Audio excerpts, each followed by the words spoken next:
All right, Buck fans, welcome into our final review of the regular season Week 18 edition, actually leading into the playoff wildcard edition of the No Quarter Given podcast.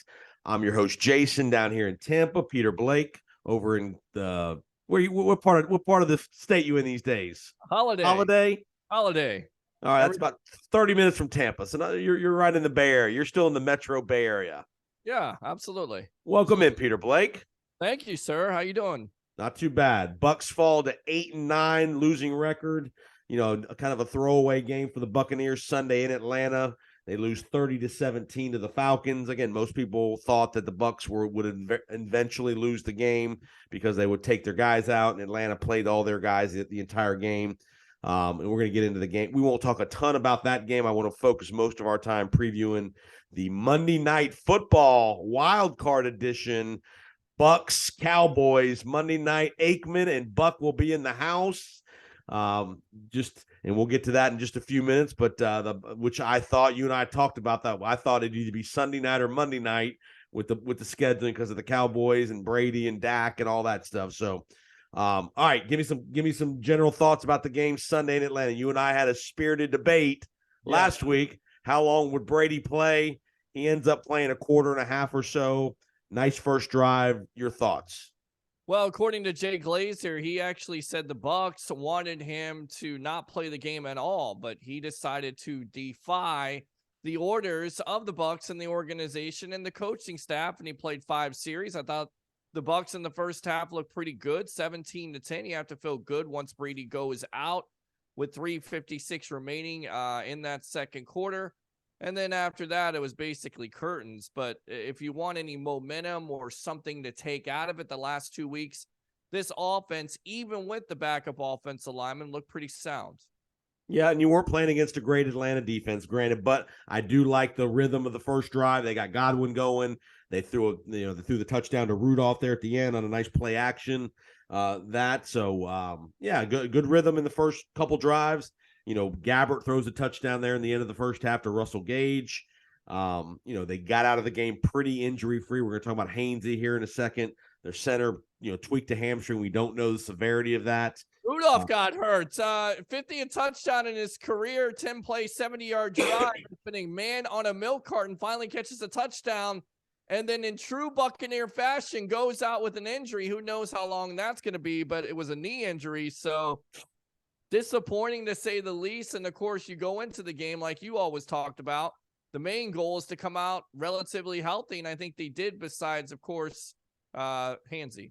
Yeah, and like I said, we don't know what the status of Hainsey, but obviously, we're going to talk about the possible alternative to Hainsey at center here in just a minute. But yeah, I mean, you saw some Buccaneer guys having to play more plays than they needed to only because of bodies. You saw Winfield in the game at the end there a bunch.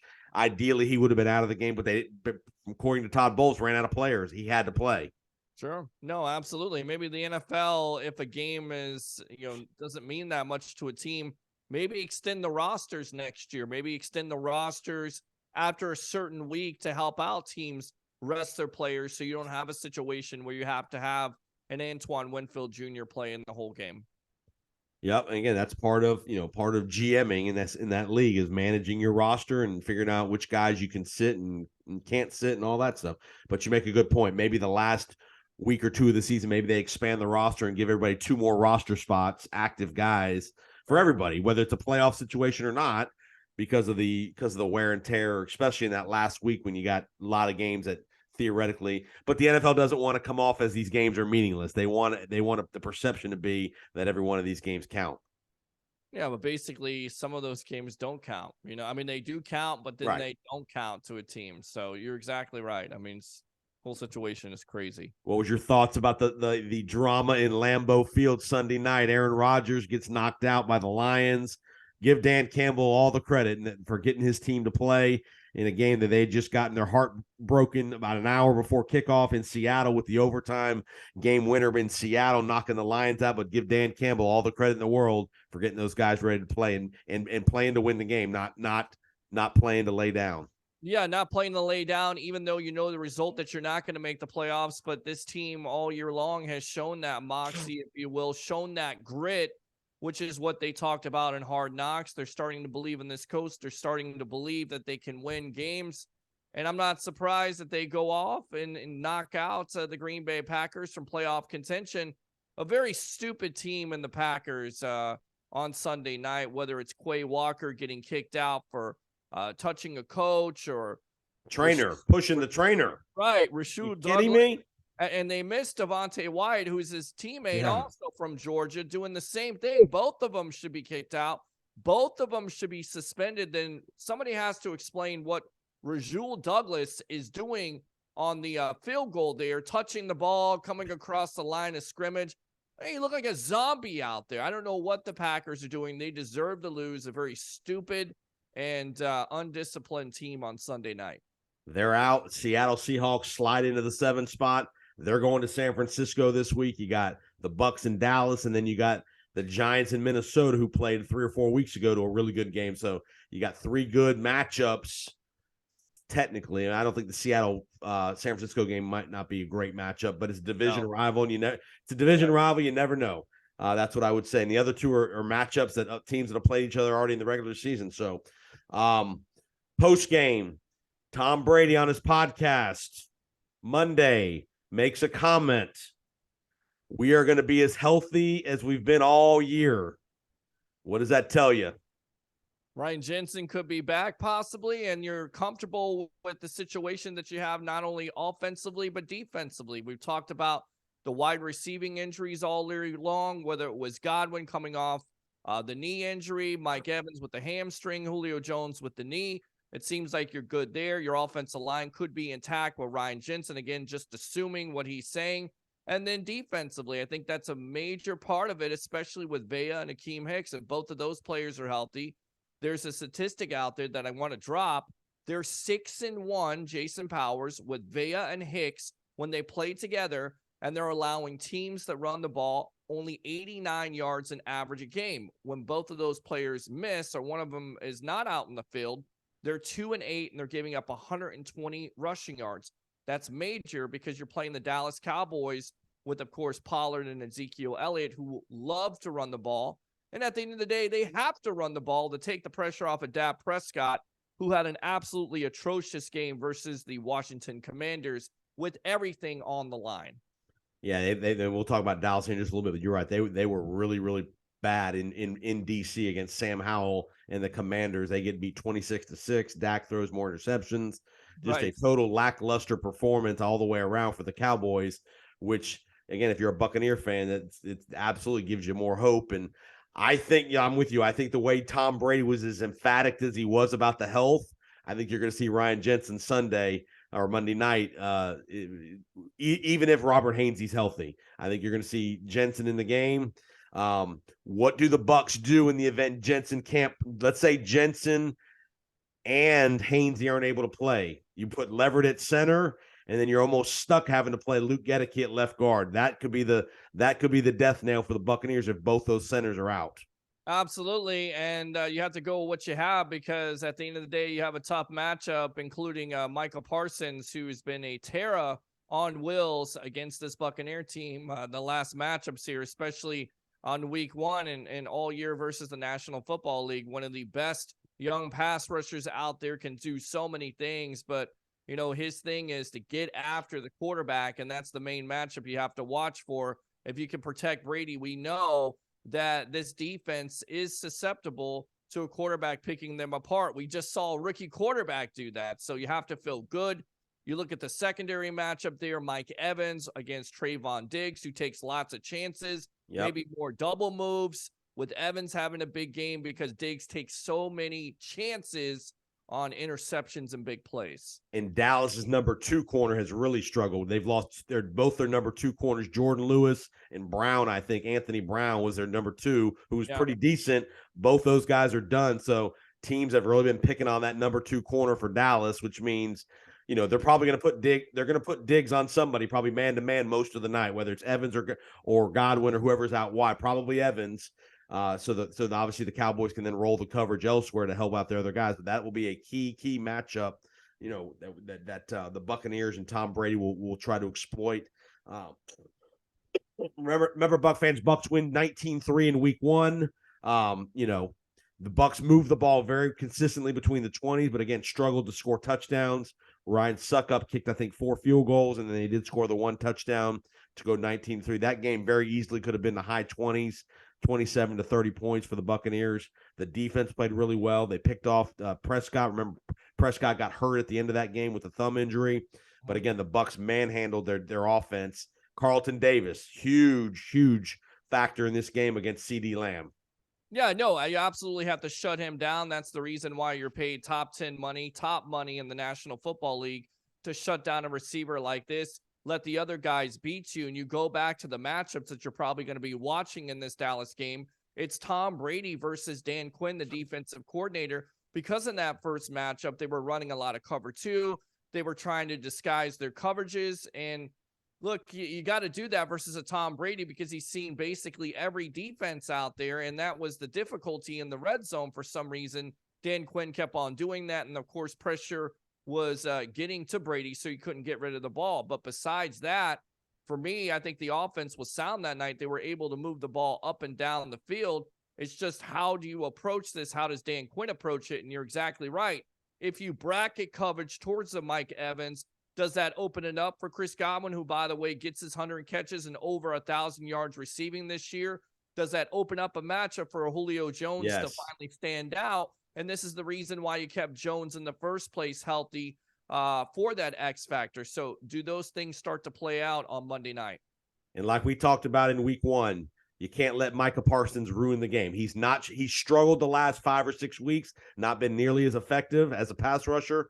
Again, who knows what the result, the reasons for that are? Right. Is he hurt? Is our team starting to catch up with them? Because it comes down to tendencies, right? I mean, every time you're on the field, of course, when you come in, nobody knows what you're doing, and then eventually they catch up on those tendencies. So if you're double or triple teaming them, somebody has to step up on this Cowboy defense. And of course, they're great at getting after the quarterback. Once again, that's one of their strong spots. So this offensive line definitely has a challenge on Monday Night Football. And one of those stats that I didn't know this, but it's a good one to know. The Dallas Cowboys are 1-5 on grass. Much different. They're half a step quicker on that turf at home. When you get them on grass, that pass rush is that half step slower. So I think that's something, again, that will favor the Buccaneers. You're going to have both Donovan and Tristan Wirfs will be in there healthy another week. And again, having that extra day to get ready for Monday night is going to be helpful as well. So I think the Bucs have an opportunity here. What do you see? What do you see going on with the running back situation? Do you think the Bucs go back to Leonard Fournette here as we get to playoff time, or do you think they continue to give Rachaad White more of the carries, 60-40 kind of split on the carries? Depends on the hot hand. If Leonard Fournette that night is doing well, you give him the ball, you sprinkle in Rachaad White.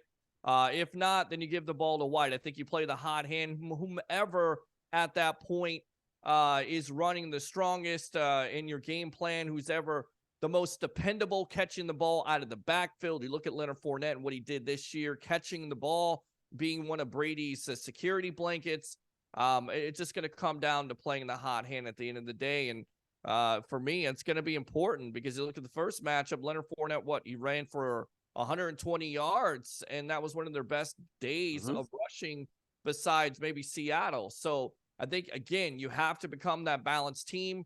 Are you helped by Ryan Jensen if he's healthy? Yes, I think you are, because of not only the presence, but the physicality. He brings something to that line that's been missing all year long. For me, the line has been a little bit softer than they should. You get Jensen back, I think it gets a little bit better. All right, listen to No Quarter Given podcast presented by BuckPower.com Podcast Network. We will not have a montage this week of the Cowboys. Remember, you can go back into Buck Power TV on YouTube if you want to check out the montage online from Paul Stewart. He did one back in week one. This is the third playoff matchup in history with the Dallas Cowboys in the playoffs. First two were back in the 80s. You had a blowout. Both of them were in Dallas. One blowout and one pretty close game in the early 80s, the Doug Williams era when the Bucs were making their first kind of surge as a franchise, and this will be the third playoff matchup involving the Bucs and the Dallas Cowboys. Give me a let's talk special teams for a minute. Again, suck up, solid inside of 50 yards. To me, that'll be a key in this game. Again, Maher is a good kicker for the Cowboys. Can either one of these teams spark a big play in special teams? Cavante Turpin's a pretty good return man for Dallas, so you got to be wary there. Tompkins has done a pretty good job as the return man the 3 or 4 weeks he's been doing it. Give him credit. Hasn't fumbled the ball, hasn't mishandled any balls, which that's number one of importance, especially in playoffs. As you and I know, turnover margin is going to decide most of these playoff games. And field position, of course, if you're in a close game, which the Bucs have played a lot of in this regular season, I get it. Playoffs are totally different animal. But if you have a close game, field position is definitely going to be a big part of it. And it's going to be the punt god, hopefully, Jake Carmona, with some big-time punts to pin that offense that, by the way, again, has struggled with Dak Prescott at the controls. So that's important on Monday night. Yeah, and Dallas has their own issues with injuries. Their center, Biadaz, we're not sure what his status is going to be, which means Jason Peters, like the 41-year-old left tackle, might be starting at left tackle. Again, a guy you got to go after. But again, the Bucs don't have elite pass rushers, but you still got to go after these guys. It'll be interesting to see how much Todd Bowles. To me, one of the key moments on defense is going to be, do you pressure Dak Prescott, which makes the throws and the reads easier, or do you play coverage where he seemed to have struggled in the last 4 or 5 weeks, 6 weeks in coverage with the interceptions? What do you think? You mix it up. You disguise the coverages. You confuse the man because, again, he's struggling with confidence. 15 touchdowns with missing 5 games. That's easily going to lead the NFL besides Davis Mills of the Houston Texans, who does the honors. But missing 5 games and still leading the NFL with interceptions is completely horrible, especially when you're paying him all that money. So I definitely think you change up those looks, confuse them a little bit, blitz, play coverage. And then at the end of the day, if Jason Peters is on that left side, you have to like Anthony Nelson, and you have to also like the emergence of Joe Tryon-Shoyinka. He's played a lot better. His numbers have gone up. He's playing the run better. He's getting after the quarterback. He just needs to finish.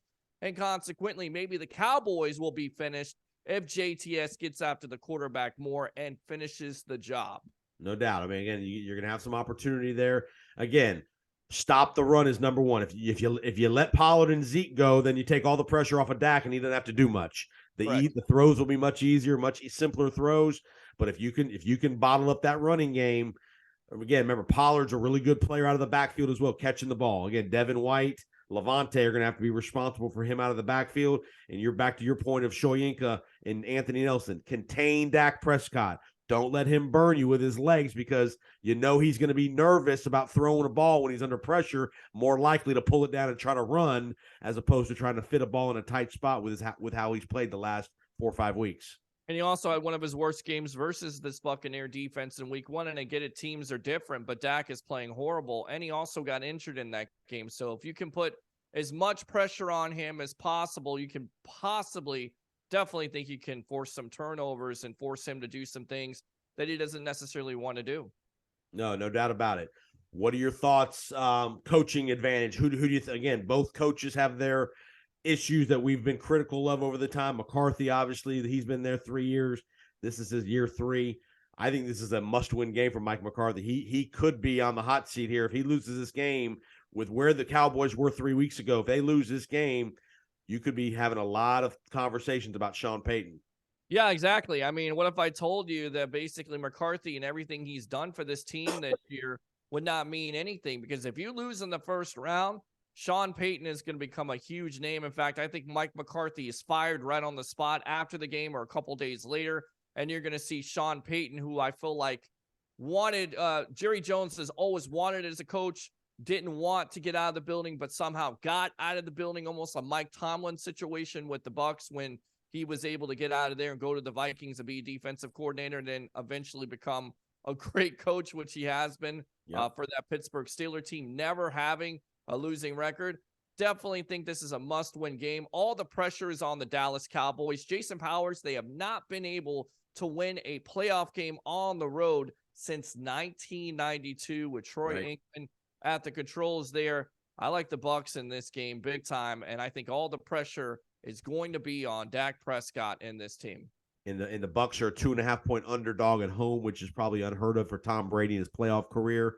I know he's been an underdog before in the playoffs with the Patriots, but home game, I don't know if he's ever been an underdog as a starting quarterback in the playoffs at home. Did you say it was 2.5? Because there's a rule out there by my colleague, Mr. Harry, the Greek professional handicapper extraordinaire.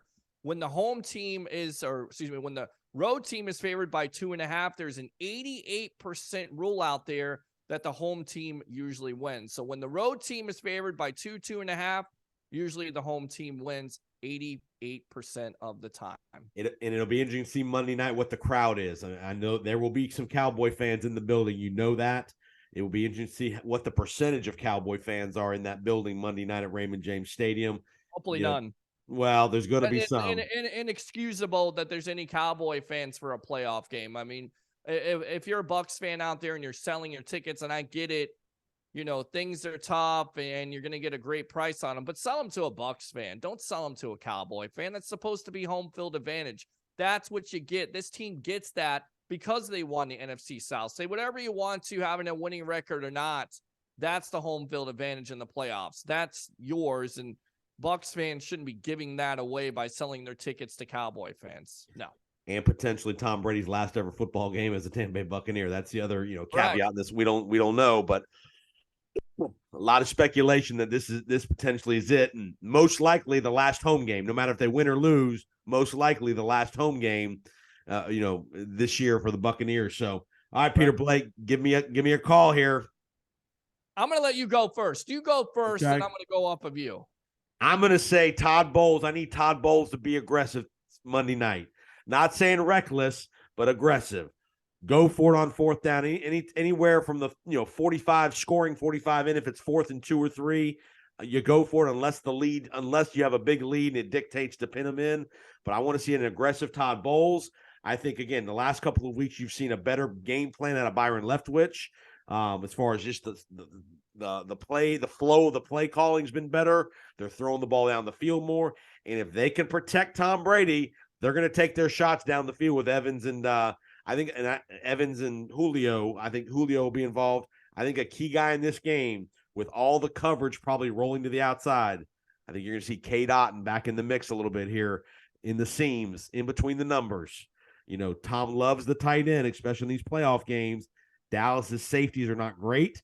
They've got good corners, but they're going to help protect that number 2 corner if he's on Julio or Mike Evans. So a guy like K-Dot, and I could see Monday night being a major factor, especially in the red zone. So give me the Bucs 27, Cowboys 20. I like the Bucs 23-17 in a close contest. You're exactly right, Jason Powers. They love to run those seam routes. They did that the first game. They also love to run those combination routes with guys running a slant and then running a flat there. Weren't able to complete those. I think you're able to complete those because you're given the time with Ryan Jensen and his return in this offensive line showing up on Monday night.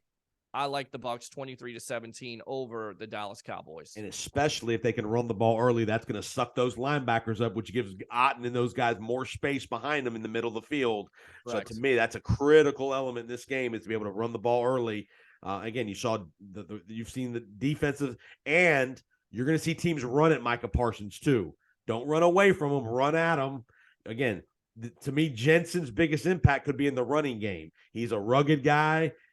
Short space areas where he doesn't have to, it's road not like grader. He's having to, yep, he's a road grader. Exactly. So to me, this is where you could see the major move here with if Ryan Jensen's available to go is in the running game, especially short yardage where the Bucs have struggled, 3rd and 4th and 1s, things like that. So, and you will also see there'll be no tinkering with Tom Brady. If it's quarterback sneak time, you're going to see Tom take the ball, quarterback sneaking it. And watch for a double move by Mike Evans. You talk about the momentum, Mike Evans and Tom Brady. They have that connection going right now. They're going to try to expose Trayvon Diggs. They tried to get him in the first matchup. They're going to get him in this matchup. Double move, Mike Evans with the big play. Book it. All right, Peter Blake, great analysis. Tell everybody where they can find all your great work, man. Absolutely. On Monday and Wednesday nights on Facebook and YouTube, it's the Sports Web, the evolution of sports talk television. Do 3 things. Bring your passion, bring your excitement. Just don't bring any nonsense. I'm your host, Peter Blake. Welcome to Playoff Week, Bucs fans. Absolutely. And I'm going to be Bucs fans. If you're in the Tampa Bay area and you're not going to the game, I'm going to be doing a live pregame show from Beef O'Brady's, Himes and Bush Boulevard. Peter Blake will be joining us. If he's not doing something pregame wise on his end, he'll be joining us. We'll be on the air from 7 to 8. You can go to my you can go to my Facebook page, Jason Powers on Facebook. It'll be live streaming there. You can interact. I will share the link where if you want to join in and get on board with us and give us your analysis and predictions. We'll be at Beefs. Come out to Beefs and watch the game if you're not going to the game. If you're in the Carrollwood, Forest Hills there, great place to watch the game. Tons of screens. It'll be packed out Monday night. It's playoff time, brother. This is like Bill Parcells says. This is why you lift all those weights and run all those sprints, because you get an opportunity to play in the playoffs. Exactly. That's the reason why you do all these shows, these great shows on the buckpower.com TV network. You got it. And remember, buckpower.com. Go check out buckpower.com. Back in the 80s, you'll see Hugh Green footage, Doug Williams footage, a great playoff history within the Bucs and the Cowboys. You will see some videos, I promise you, this week. If you need any stats going into the game, that's the place to go, buckpower.com. Thanks to Paul Stewart for all his hard work throughout the year with the montages. That's not easy to do on his end. He does all that stuff for us and provides it for you, the Buc fans, because we want you to be as informed as you can as a Buc fan, and hopefully we're providing you some good notes and news and nuggets and all that stuff leading in the game. I think you'll see Ryan Jensen play just by the enthusiasm Tom Brady showed in his comments on his Let's Go podcast, and we both like the Tampa Bay Buccaneers. Who would you rather play if the Bucs advance? Go to Philly or go to San Francisco? Potentially. I want Philly. I do too. I don't want to go to San Francisco until the bitter end. Right. I feel like you have to go to San Francisco in order to get to the Super Bowl. I think that's where it's going at this juncture. Even though Philly, to me, is probably the best team in the National Football League at some points this year, with Jalen Hurts getting beat up, with Lane Johnson, with some of the injuries they're experiencing right now, I would rather go there than San Francisco. All right, yeah, I'm with you. I think Philly's the place you want to go next week, especially. It will be interesting to see if the Bucs win, being that they're playing on Monday night. Will they stick them and make them play Saturday or Sunday? I don't think there's any fair way in the world you can make a team play Monday night and then come back and play Saturday. I think if whichever team wins Monday night has to play on Sunday, or that will just be a major injustice to the winning team. I agree. I absolutely agree. I think you'll see Bucs Philly 4:30 Sunday afternoon from Lincoln Financial if that's the way it goes. Or you might see a Sunday night game. I could see a NBC Sunday night, because next week you'll have divisional games. You'll also have a night game as well, both Saturday and Sunday. So I think you could see a Sunday nighter in Philadelphia if it's Brady and Jalen Hurts. Oh, absolutely. And there's a storyline there because the Eagles got eliminated by the Bucs in the first round last year. So that's what you can bank off of. One of the youngest quarterbacks doing MVP type of things against the Bucs and Tom Brady. Of course, it's perfect. Sell it to New York and sell it to NBC if it's a Sunday night football affair. You got it. Give me your last quick thought on the Damar Hamlin situation. What a recovery this guy's made. The Bills, unbelievable drama. Run the kickoff back in the game against the Patriots over the weekend. What'd you think of that? That's beautiful. It's a beautiful story. It's great that he recovered, and I think it's great for the NFL and great for NFL fans. And now you wonder if this is one of those storylines, if you will, that galvanizes this team to push them and give them that momentum to go to the Super Bowl. It's some of these type of stories sometimes that you have to pay attention to that really makes a team focus in and gives them that advantage. It's crazy to say, but this is the beauty in sports. And you could have next week a Buffalo-Cincinnati rematch in the divisional round in Buffalo. And if that happens, don't be surprised if you see Damar Hamlin at that game flipping the coin or making an appearance at that game. Can you imagine that place going ballistic if that guy walks out there and flips the coin or is out there for a completely amazing. You can't put a better storyline out there. You can't script it for Hollywood any better than what it was last Sunday. And for that, I mean, geez, you have to say Buffalo wins that game, right? Even though Cincinnati is one of the most talented teams in the National Football League. All right, Buc fans, appreciate you finding us. We will be back. We'll do one more episode. If the Bucs lose, We will have another episode next week, just doing a quick recap of the game, and we'll give you a couple off-season storylines and such. But we're not going to lose Peter Blake. We're going to be prepared to go. We're going to be prepared to go to Philadelphia or potentially San Francisco, depending on what happens in the other games. But remember, the number 1 seed gets the worst seed left. So if all 4 off the top 4 seeds win, the Bucs will go to Philly. But if the 5, 6, or 7 seed win, those people will go to Philly, and the Bucs theoretically would go to San Francisco if the Niners win. There's no guarantee the Niners are going to win either. That's it. I mean, in theory, the Bucs could host a divisional game next week if San Francisco and Minnesota lost. The Bucs could be at home in round 2 theoretically, but the likelihood of that is not great, but it is still a possibility. There's a chance. You're saying there's a chance? Absolutely. Dumb and Dumber. Watch it, kids. It's great. You got it. All right, Peter Blake, have a great week, and we will talk to everybody next week. Thanks for the BuckPower.com podcast network for having us again. And as we say going out the door, Peter, what do we need to say? Let's go, Bucs. See you next week.